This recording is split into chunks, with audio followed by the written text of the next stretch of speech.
బాగున్నావా నాయన? బాబు, లక్ష్మి రా బాబు. కన్న తండ్రిని కూడా మర్చిపోయారా? నేను ఎంత పాపం చేశాను. అమ్మా, పిల్లలు బాగా చెప్తుంటారు నాయన. ఎప్పుడు అమ్మేది అమ్మేది అని అడుగుతుంటారు. ఈ పసిగందులకు తల్లిని దూరం చేసిన పాపిస్తోని నేనే. చచ్చిపోయిన ఆ తల్లి ఎలా తిరిగి వస్తుందమ్మా? అమ్మా, ఈ పిల్లల్ని ఎలా సాకుతున్నావు? తిండి తిప్పలు ఎక్కడి నుంచి తెచ్చి పెడుతున్నావమ్మా? ఏం చెప్పండి అయినా, నా తిప్పలు కళ్ళు కూడా సరిగా కనపడవు. ఈ వయసులో అట్టాగే 4 ఏళ్లలో అంట్లు తోవి వాళ్ళిచ్చిన సద్ది బొద్ది తెచ్చి వీళ్ళ చేతుల్లో పెడతాను. మిగిలితే నేనింత నోట్లో వేసుకుంటాను. నాగులు, ఎడవకు నాయనా. నా బిడ్డని కళ్ళారా చూసుకున్నాను. నాకంతే చాలు. నాగులు, నీకిష్టం అని తెచ్చాన్రా వేరుశెనగుండలు. అమ్మా,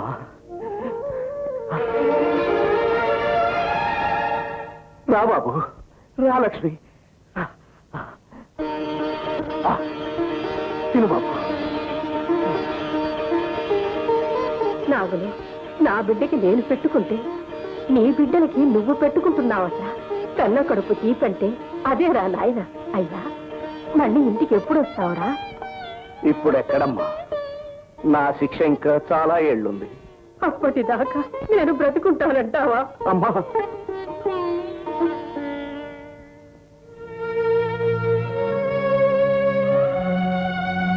అయ్యా, సచ్చి నీ కడుపును పుడతానయ్యా. సచ్చే ముందు ఒక్కసారి బిడ్డను చూసుకొనిచ్చావు, అంతే చాలు. నిండా 100 ఏళ్ళు బ్రతుకు తండ్రి. పేదవాళ్ళం, పండ్లు పలహారాలు నేను తేలేవయ్యా. ఇదిగో నీ తల్లి వంటి దాన్ని నోట్లో వేసుకో. అమ్మ, నీ ఆప్యాయత ఎక్కడో ఉన్న మా అమ్మను గుర్తుకు తెస్తుందమ్మా. వస్తానయ్యా.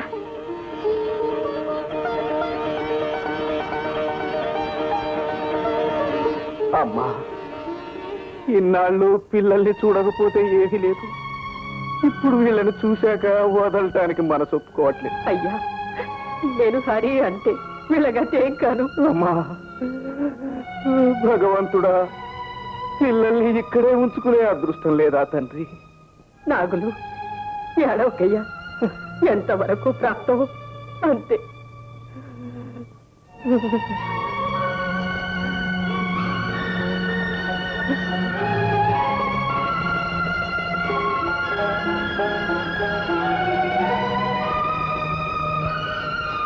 ఆగమ్మా,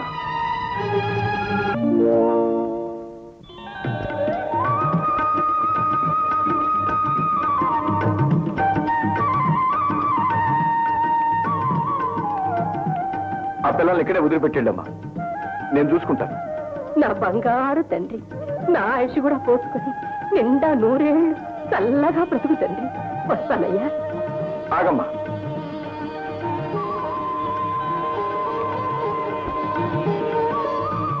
నాగన్నా, పిల్లలు లోపల తీసుకెళ్ళు. అమ్మని రైలు స్టేషన్ దాకా దిగబెట్టొస్తాను. స్వామి, స్వామి, మీ రుణం ఎలా తీర్చుకుంటాను స్వామి? పిల్లలు లోపల తీసుకెళ్ళి అన్నం పెట్టు, అమ్మని దిగబెట్టొస్తా.